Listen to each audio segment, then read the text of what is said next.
So sometimes you start a project and you have in your mind this beautiful vision, you know, that before and after that we see everywhere. But I want to show you the real life. And I want you to know that it usually doesn't always happen in one go round. So I took everything out, got it all washed down, and I got the coffee in. Like, I got priorities. Let me tell you guys, coffee is definitely this homesteader's priority. So I got that put back in.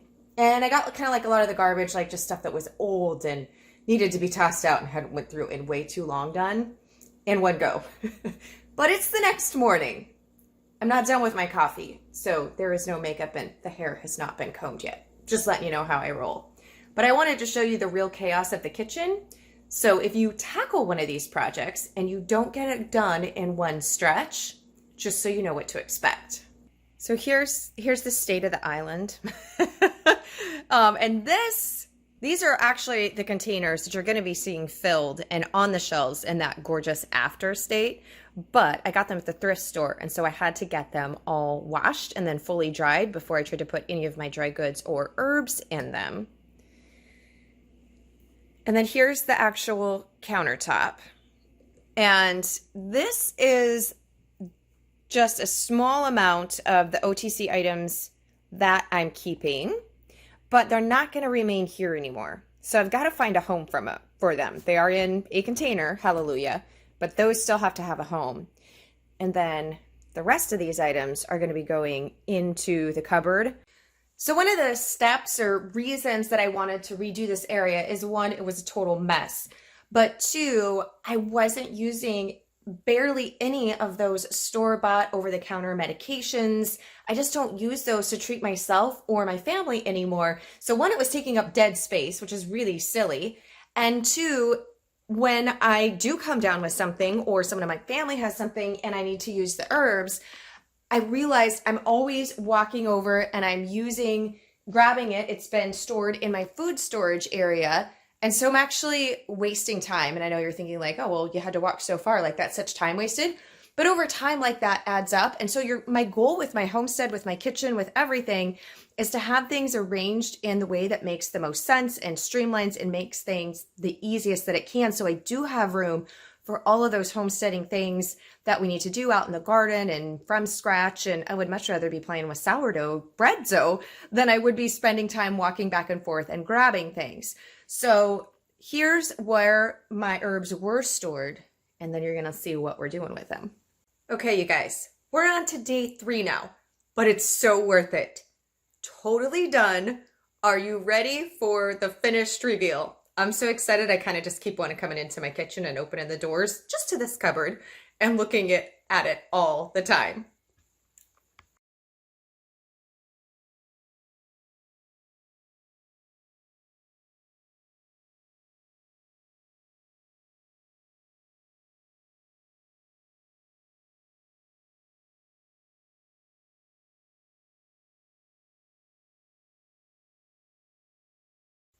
So as I shared earlier, one of the reasons that I wanted to redo this was because I realized I wasn't using any of those over-the-counter medications anymore to treat my family. We've pretty much, for the majority, there's a few things like I held on to for allergic reactions, like immediate, but the kind of way I did it is by order of what I use the most of all the time. So I use the cocoa powder pretty much every day when I make my espresso in the morning.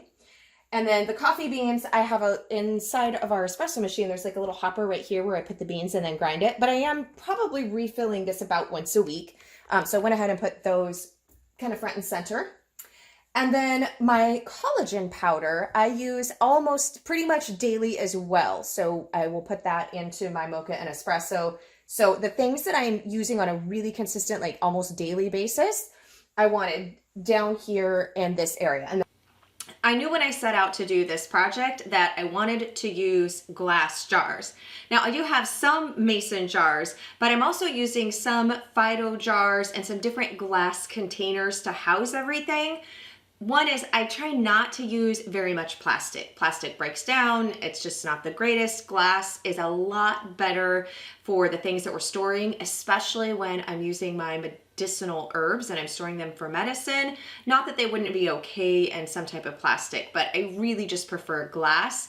And it is so much easier to see everything when it's in these glass jars. And I found with the way that I stock the kitchen and I try to only go to town a few times a month to get supplies, that it's a lot easier for me to see how much I have when it's in a clear glass container, and then I know when I need to reorder or remake something just at a quick glance, rather than having to open up. Like a lot of them came in different bags. Like some of my teas came in bags like this, which is, you know, fine, but I can't see through here. So I either have to pick it up or I have to open it up. You know, I can either feel my weight, like pick it up and see how much it is, or I have to open it.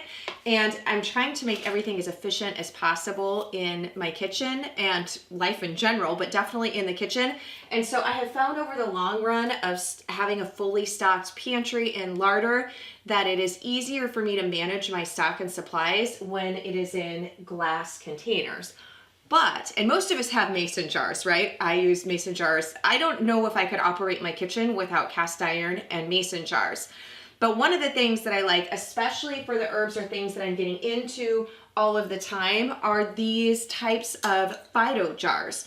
Because it's all together, the lid is all one unit. I don't have, like, you know, the metal band and the rings that we have with canning jars, which are fine.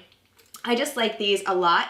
And then they've got this seal here. So if it's something that I need to be kept airtight, for my medicinal herbs especially, I want them to be kept airtight, then this provides that there. And I love these. Plus, they just look so great. And you can get them in all different sizes. But I'm going to tell you a little tip on some of the jars that I got and how I had fabulous deals and ways that you can find them that way too.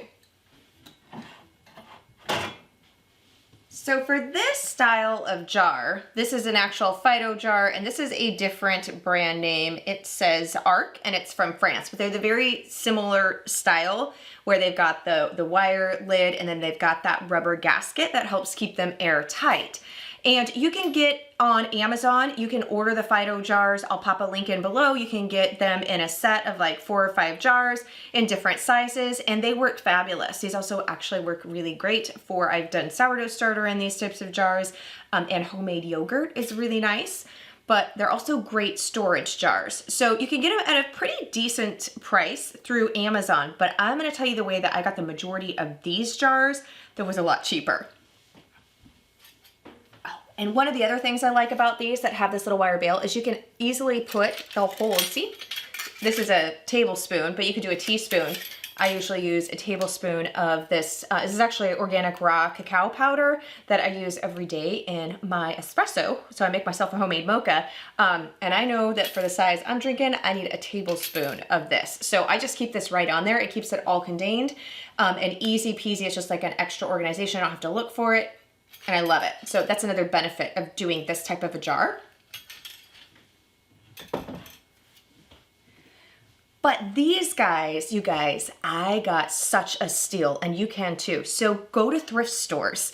You can find so many good glass different jars at thrift stores. Now, we're probably gonna have this trending and everybody's gonna be going to thrift stores in your area. So you might have to do some hunting, but I got some at Value Village. I got some just at a regular thrift store that we've got that is for the Humane Society. Almost any time I go to a thrift store and you look in the housewares department, I will find some type of glass jars.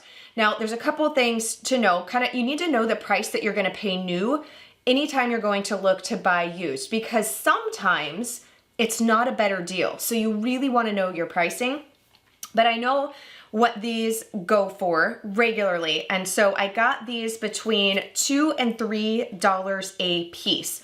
Most of them, the rubber gasket, so that's one thing that you can look at, is this rubber gasket. A lot of times when they get old, they'll get really brittle and they'll be cracked and they're not gonna be sealed tight. And if you try to take them off, they kind of just like fall apart. This one was actually still really good in this jar, but you can get replacement gaskets really cheap. So don't let that be a deterrent. Just kind of know when you're looking at them at the rubber gasket, you may need to replace them. And it's pretty easy visual signs. The one thing that I really look for especially in the store, is one, the rim. I don't want it to be cracked or nicked. Now, for dry goods like this, like we're obviously not canning in this, but this is if you're just doing regular mason jars and you're buying them used, you definitely want to make sure, especially if you plan on using them for canning later and not just dry storage, they don't have any cracks or nicks. So the easiest way, because sometimes there'll be little hairline ones, and in thrift stores, honestly, it's not always the best lighting. It can be hard to see some of those cracks. So I always just take my finger and go around the rim like this, because oftentimes there'll be little nicks at the top. So I feel for that, make sure there's no nick there. That's like number one. And then on the lid, do the same thing, because see this, you know, is coming down in contact. So I'll kind of run my finger around here, making sure that there's no nicks or cracks. And then, now with these clear jars, this one actually has my favorite immune throat blend herbal tea. But with these jars, because this is a smooth side, it's pretty obvious if there's any cracks or not. So just kind of, you know, hold it up to whatever light. If there's a window, natural light's going to show it a lot better. But, you know, just kind of do a quick visual inspection to make sure there's not a crack. Now, sometimes, and I'm actually going to show you this on the coffee jar that I'm using to hold the coffee beans. So this guy is super big. This is actually a Vitalian. No, that's not a thing. This is actually a vintage Italian glass jar. And I got this for $3.99, which was a steal. But one of the things, this is actually, I know it's really hard to see because I have the espresso beans in here. It's actually a tinted green, so which is really exciting. But what I wanted to show you is on this jar, and I don't know if the camera's gonna pick it up or not, but I didn't notice it in the store because this jar, older glass, will have bubbles and almost look a little bit wavy, but for dry food storage, it's totally fine. And so I didn't notice it because this is actually, you can kind of see this, that this has got lines down it. And on one of them right here, there's a little nick. And so I can feel it. If I had went like this, I would have felt it. I didn't see it. But the great part is sometimes you'll have a little nick on the outside of the jar, but when I actually put my hand on the inside of the jar, it doesn't go all the way through. It's just a superficial little nick on the outside of the jar. So I'll be careful when I'm only gonna hand wash it. We don't have a dishwasher anymore. It died a slow death and we're not replacing it. So just be cognizant of that. So sometimes, even if it does have a little nick on the outside, if you are using it like this isn't a canning jar. I would never can with a jar, even if it had a nick on the outside that didn't go all the way through, because it's gonna crack. But for just dry storage, as long as the nick isn't all the way through, because I wouldn't want the glass to continue chipping and getting in my food on the inside, then I still go ahead and grab them, especially if it's a larger one like this. Like I could store pasta noodles in here if I wanted to, you know, because it's this larger one. And obviously coffee is very important to me. And so I knew I needed some bigger jars to hold my espresso beans. So all of those jars, I got them. These ones were were all about $3 a piece, which was a steal. I ended up getting 6 of them. And then that larger one was $3.99, but it is actually vintage and old. So when I came home and did a little bit of research, I didn't even realize it. This bad boy goes on Etsy for like 20 bucks. So I'm like, score. I'm super excited about that. And going to thrift stores, like finding stuff like this for those super good deals that I'm using in my home, I confess is like a little bit of a, like you can't wait to go again. Like, what am I gonna find next? But I've learned that I am only allowing myself to purchase things, even at the thrift stores, that I have an absolute purpose and use for, and I know I'm gonna be putting to use right away. And when I went shopping, I was specifically looking at jars like this for the herbs, because I knew that I was gonna be redoing this cabinet area and that I wanted more. The other thing is I have used the chalk labels a lot in the past to label my different jars, but I don't like the chalk labels because not when it's on food storage stuff. And the reason I don't is because I'm gonna need to wash this jar out periodically as I replace it and I go through this. And then the chalk, it's hard to wash them. I can't have the kids wash them because if they get the chalk label wet, then it wants to lose its adhesive and come off. And I'm like, I do not have time to keep replacing or buying the chalk labels to put them on my jars as I change and do things out. So these paint markers, I actually first saw Lisa from Farmhouse on Boone She did a food storage video, and she shared that she was using these, and it's water-based. That's key. Water-based so that you can wash it off later. Now, this I did yesterday, so it's had time to dry. I don't know, it's harder to see actually probably on this one. Let me grab a different one so it's a little bit more apparent. We'll do the cinnamon chips. I have a glare from the light, sorry. But it says cinnamon chips on here clearly, and what I want to show is I can go like this, and it's not rubbing off. It's not gonna come off at all. But it's water-based, so if you mess up, which I did, my penmanship is not perfect and pretty. Wish that it was like gorgeous, but it's not. And so there were some of them I started to write and I'm like, oh, that looks horrible. And so I would wipe it off. So I'll be able to wash this off really easy because it's a water-based paint pen, to reuse these or remark them or like whatever. So I like that because it's not permanent. I can easily swap it out, and it's way easier to use than those chalk labors, and it's a lot cheaper because this pin is gonna go a lot further. This is it's a white paint, as I said, water-based multi-surface pin, and it's a 6-pack. I got it off Amazon. I'll link below to the exact one that I got because it was the best deal. I got 6 of these for pretty much the price of like buying one separately, and my daughter loves to do crafts, and I plan on doing a lot more organization, so I know these are gonna come in super handy, and I'm really excited about these. So if you've got some organization and labeling to do, I'm really impressed with these so far.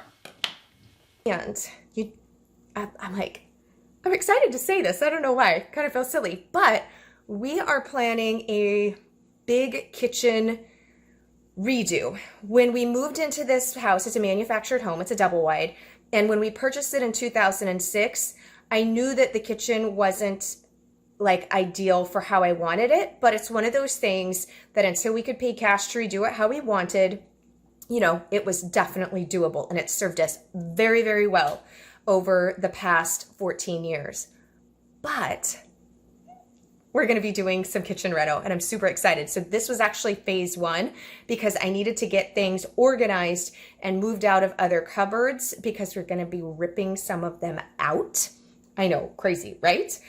So this was like phase 1. So I will be totally sharing and documenting the process and how we do it because I want the kitchen to be even more functional, especially with all of the preserving and the food prep and just all the things that happen in this beloved area of the home. So I hope you enjoyed that, and I can't wait to be back here with you next week.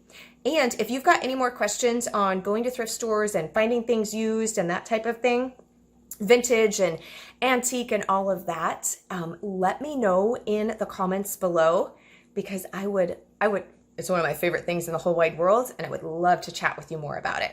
Okay, bye for now.